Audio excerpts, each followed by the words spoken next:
Spirited is a Will Ferrell and Ryan Reynolds comedy musical based on the Christmas Carol. And only two kinds of people have watched this movie. One, no one because it's on Apple TV, and two, Ted Lasso fans. And let me tell you, this movie is really good when it's not being a modern American comedy. The lore and world building of this musical are to die for. Because they're ghosts. Get it? Waka waka?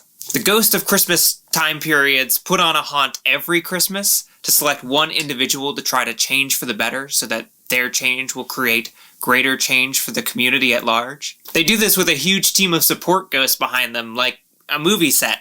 One of the first things that they do in the movie is shout out locations, which instantly won me over. Ghosts work at this company led by Jacob Marley, and after they work a certain amount of years, they have the opportunity to retire, which for them means go back to Earth and live again.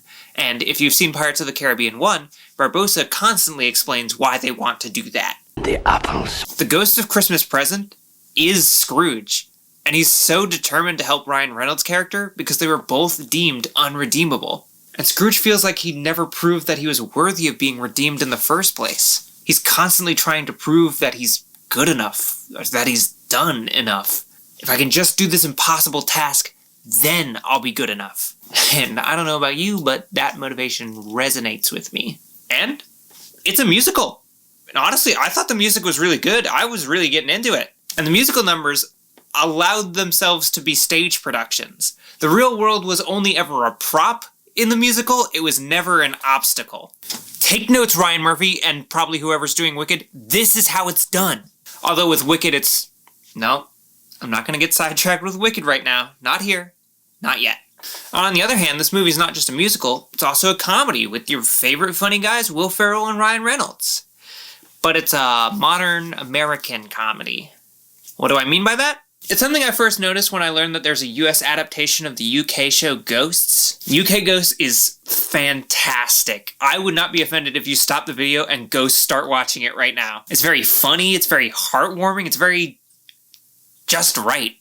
It's on HBO Max if you have that. The US made an adaptation, so I watched the first episode, and plot-wise, it's basically the same as the first episode of the UK version, but I just hated the characters, and I hated the jokes. Because American comedies leave nothing sacred, and by that I mean they're so busy shotgunning out as many quips in every scene that they never leave anything on its own. Everything has to have a quip. Spirited is a horrible offender of this because in almost every musical number, it's sabotaged by us cutting away to somebody watching the musical number so they can attempt to be funny.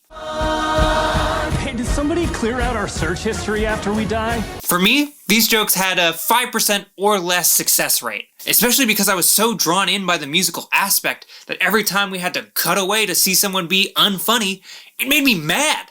I was not ready to laugh. I was ready to riot. People have to say how they're feeling and then quip about it because there's no space for acting in an American comedy. You have to describe what you're doing and then say, this is why this is funny. They can't just let the musical be a musical because they gotta undercut it with quips. They can't let the ghosts be intimidating because they gotta undercut it with quips. They can't let the jokes be funny because they have to undercut it with quips.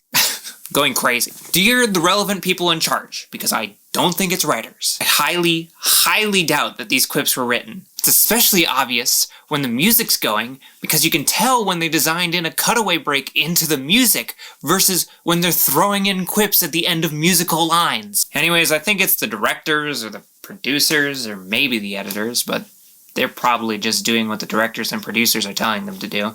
They see all these funny improv lines that they got at the end so that they have something to cut to cover up, just in case Will Ferrell just go at it, and they think they're all so funny though, so they say, put them all in there. But if you want jokes to land, you gotta learn the tact of when to deploy them. They should save up the energy of the scene so that they can land it on a good joke, instead of throwing a bunch of dry spaghetti at the wall and hoping it sticks. It just makes me so mad, and oh my god, I just remember the worst thing. During the credits, they have this fully filmed cut song, and without exaggeration, it is the best song in the musical. I have no idea why they cut it. It was the best song musically and the best song stage production-wise, and they cut it out. It lives on in the credits, but I don't know why they didn't just put it where it's supposed to go. They reference it in the finale song. Why did they replace the song with a limp joke? To stop singing, you can have your pap. Oh, really? Great. Thank you. That's quite reasonable. I'm a ghost! Which is also a ghost pun. Listen, I really liked Spirited, but it is not going to be a movie that I can keep coming back to. Because if I have to listen to those lame attempts at jokes again, I'm gonna deck some freaking halls. I just want movies to be good. I'll see you in the next one. Ghosts work at this company led by Bob Marley. Bob Marley? That's not right. That's the singer.